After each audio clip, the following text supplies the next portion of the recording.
There's a particular kind of man. You've probably met him. Maybe you grew up with him. Maybe you live with him.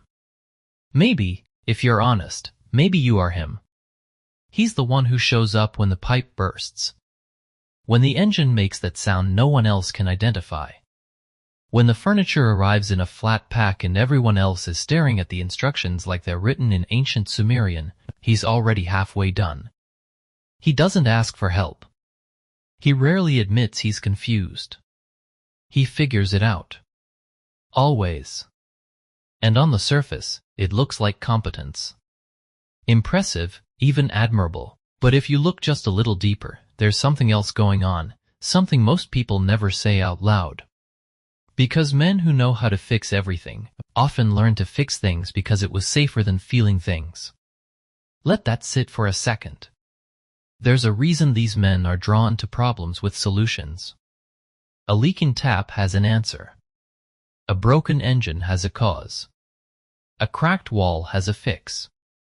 These are problems that respond to logic, to effort, to skill. And for a lot of men who grew up in environments that were emotionally unpredictable or emotionally silent, the physical world became the one place they could actually have control. When the emotional world around you feels unsafe or confusing, you learn to master what you can master. And for a lot of boys, that means learning how things work. It means watching. It means doing. It means becoming the person who is useful, because being useful felt like being valued. Psychologists sometimes call this functional identity, the idea that a person builds their sense of self around what they can do, not who they are. Not around their feelings or their needs or their inner world, but around their usefulness. Around their skill. Around being the one who has the answer. And it works. It works really well, for a while.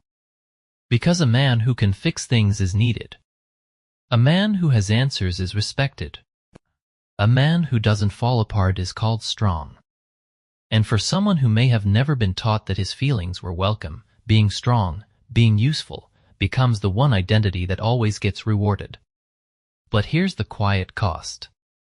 When you spend your whole life learning to fix external things, your internal world often goes unattended. The emotions you don't have language for. The needs you never learned to name. The loneliness that hides underneath capability. All of it gets set aside, not because it doesn't exist, but because there was never a toolbox for it. You know how to fix a broken gearbox. But you don't always know how to fix a broken conversation. You know how to rewire a circuit. But you don't always know how to rewire the part of you that shuts down when someone gets too close. And what's interesting, what most people miss, is that these men aren't cold. They're not emotionally absent because they don't care. They're often deeply, intensely caring. They just show it through action. They show up. They fix things. They stay. They provide. In their mind, driving 2 hours to help someone move a couch is saying, "I love you." Spending a weekend building something for someone is vulnerability. Showing up when no one else does is emotional intimacy. They just don't have words for it.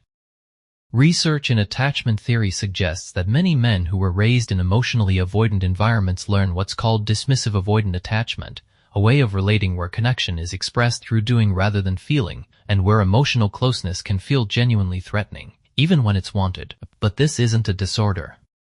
And it isn't weakness. It's a strategy. A deeply intelligent strategy that a younger version of them built to survive. Your emotional style isn't broken. It was built. Because think about it, if you grew up in a home where feelings weren't discussed, or where showing vulnerability got you laughed at, or where your job was to be the reliable one, the strong one, the one who didn't make things harder, you adapted. You learned the rules of your environment. You became competent, capable, functional. You just also became a little unreachable. And that's the part that can quietly hurt both the man and everyone around him. The partner who feels shut out. The friend who can never get past the surface. The son or daughter who senses their dad loves them but can never quite feel it. The man himself, who sometimes sits alone with a strange feeling that no one really knows him, even when he's surrounded by people who need him. There's a particular loneliness in being the most capable person in the room. Because everyone comes to you. Everyone leans on you. But no one thinks to ask how you are, partly because you never look like you need anything. You've trained the world to see you that way. You've trained yourself to be that way. The most capable man in the room is often the one no one checks on. And here's the subtle trap. The more useful you become, the more your identity locks into that role. The handyman. The fixer. The reliable one.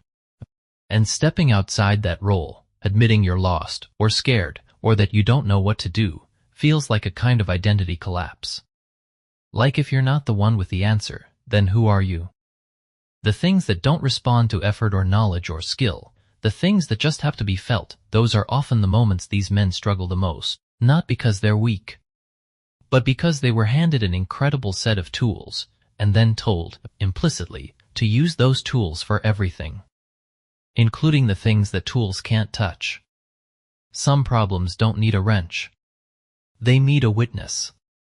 And slowly, sometimes through therapy, sometimes through a relationship that cracks them open, sometimes through their own children making them feel things they never had words for, some of these men begin to understand that fixing isn't the only way to love.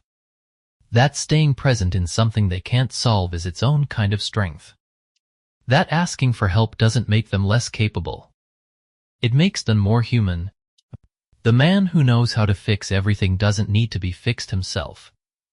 He needs to be understood. He needs someone maybe starting with himself to recognize that what looks like emotional distance is often emotional protection that's not ego.